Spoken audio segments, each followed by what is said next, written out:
मेरे लिए बड़ा अच्छा माहौल हो गया है।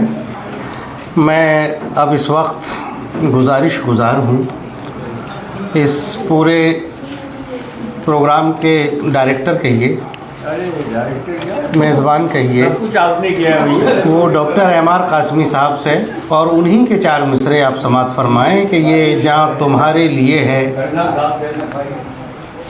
ये दिल तुम्हारा है, ये जहाँ तुम्हारे लिए है, ये दिल तुम्हारा है, बिना तुम्हारे हमारा कहाँ गुजारा है। अंदाज़ भी शायद कासमी साहब का ही उधार लिया मैंने। ये जहाँ तुम्हारे लिए है, ये दिल तुम्हारा है, बिना तुम्हारे हमारा कहाँ गुजारा है। किसी के साथ की हमको कहाँ ज़रूरत है, किसी के साथ की हमको कहाँ ज़रूरत है, हमारा साथ अगर आपको गवारा है। Doctor MR. कासमी साहब। पढ़ते हो? एक मिसरा है, मुझे शायर का नाम याद नहीं है, मैंने एक रिपोर्ट ताज लिखी थी, उसका उन्वान मैंने ये दिया था कि फीका फीका सा लगे है मीर की गलियों का रंग। ओह हाँ। वो रसाइल व जराइद में छपी एक मजमून की शक्ल में था। वो अचानक मुझे ये याद आ गया। और मीर कोई मामूली शायर तो नहीं है। गालिब को तो लोग बिलावजह फैशन में भी, ताकि लोग उनको नाक़िदीन में, बड़े नाक़िदीन में शुमार करें, इसलिए, वरना मीर तो मीर हैं भाई।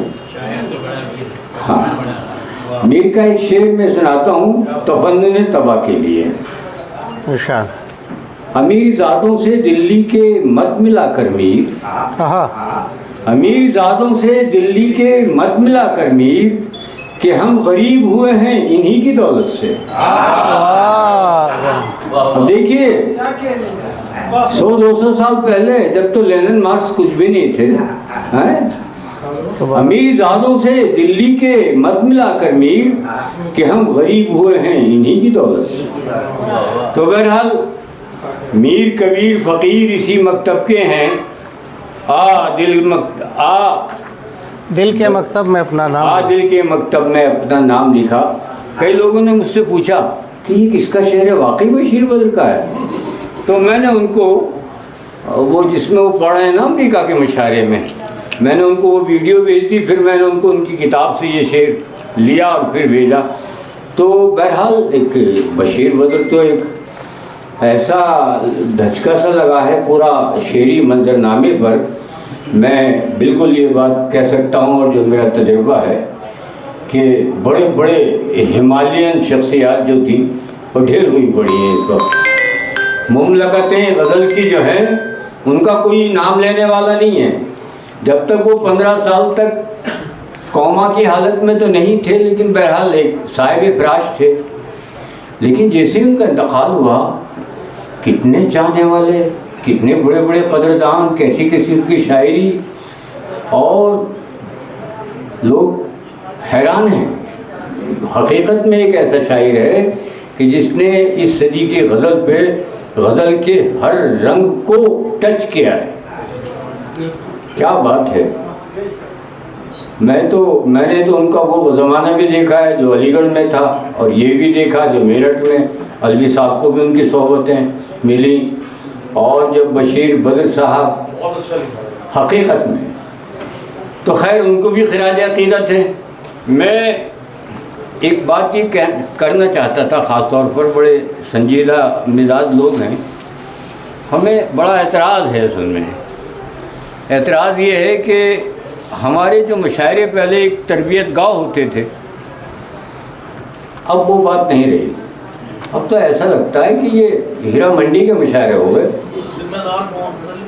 हकीकत में कह रहा हूँ सुहेब भाई, अब तो ऐसा लगता है कि मुशायरे हीरा मंडी के हो गए। अजीब चाल चलन हो गया है मुशायरों में, बड़ी हैरानी होती है। और आप जैसे तमाम संजीदा आदमी इस मुशायरे की मिजाज को बदलने की कोशिश करें, इसमें हम सब कसूरवार हैं।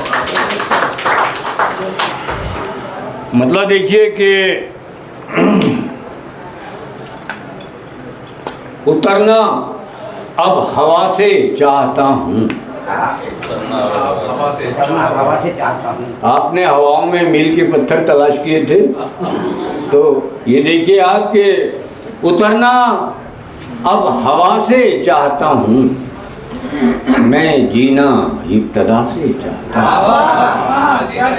उतरना अब हवा से चाहता हूँ, मैं जीना इब्तदा से चाहता हूँ।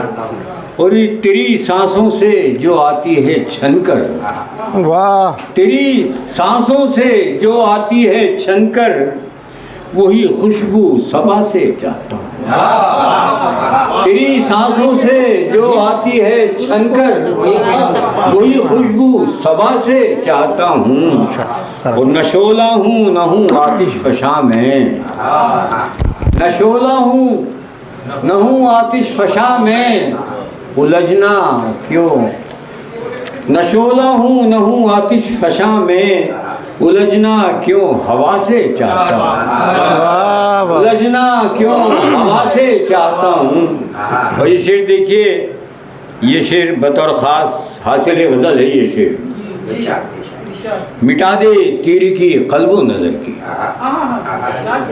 मिटा दे तीर की क़ल्बो नज़र की, तजल्ली वो रिदा से चाहता। मिटा दे तीर की क़ल्बो नज़र की, मिटा दे तीर की क़ल्बो नज़र की, तजल्ली वो रिदा से चाहता हूँ। और शेर देखें कि दवाएं कारगर होंगी तो कैसे, दवाएं कारगर होंगी तो कैसे, शिफा माँ की दुआ से चाहता हूँ। शिफा माँ की दुआ से चाहता हूँ। और ये शेर देखिए कि जिया हूँ कास्मी जिस तरह अब तक, वाह, जिया हूँ कास्मी जिस तरह अब तक, वाह, वही तेवर कज़ा से चाहता हूँ। क्या कहने हैं, वाह वाह। जिया हूँ कास्मी जिस तरह अब तक, वही तेवर कज़ा से चाहता हूँ। और तेरी सांसों से जो आती है छनकर, वही खुशबू सबा से चाहता हूँ। और दोस्तों ये तो फरमान साहब देखिए, ये ताहतमी भी पढ़ते हैं और तरन्नुम से भी पढ़ते हैं। कौन? और निज़ामुद्दीनी के हाथ में है। ये इन्होंने उसका नाजायज फायदा उठाया। नाजायज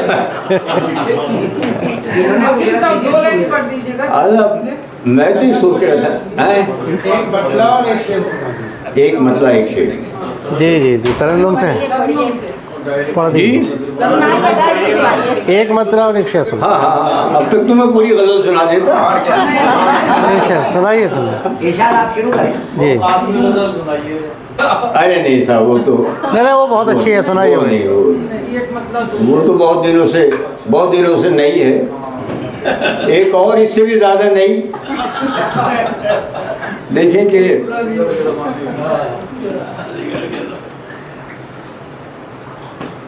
मूंगते चरागों को वाह, सोहतक जलाना है।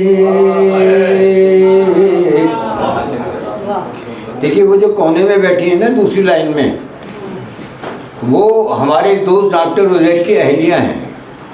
इनके शौहर और मैं, हम दोनों रूम पार्टनर थे और क्लास फेलो भी थे। वो मरहूम हो गए हैं, लेकिन ये जिस तरह की वज़ादारियाँ निभाती हैं, बहुत रॉयल फैमिली है इनकी माशाल्लाह, और बहुत बालौक हैं ये भी। तो ये मैं गज़ल का मतलब इनकी नज़र कर रहा हूँ। ऊँगते चरागों को सुहतक जलाना है, आने वाली है जिंदगी के वादों को वाह, मौत तक निभाना है, जिंदगी के वादों को मौत तक निभाना है। और अपनी दोस्ती कितनी ट्रेन के मुसाफिर हैं। क्या? अपनी दोस्ती कितनी ट्रेन रह चुके हैं सर फारूक? 42 का होंगे लोग। कौन कब कहाँ उतरे, 10 बजे किसका क्या ठिकाना, कौन कब कहाँ उतरे। और एक शेर अपनी तरफ से कि घर से शाहराहों पर जब तैयार हुआ है आँख मूंद कर रखवा देंगे। निकलो, घर से शाहराहों पर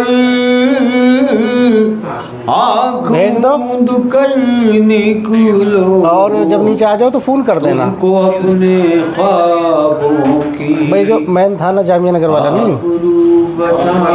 ओखला मेट्रो वाला जो थाना है, हाँ उसमें आ जाओ आप और वो फ़ोन कर देना, नीचे भेज देंगे हमें एक आदमी।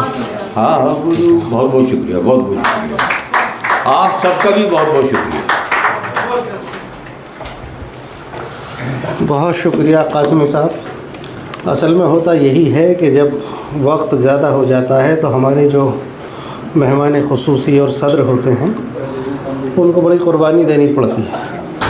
अब मैं बहुत ज़्यादा कुछ नहीं कहूँगा और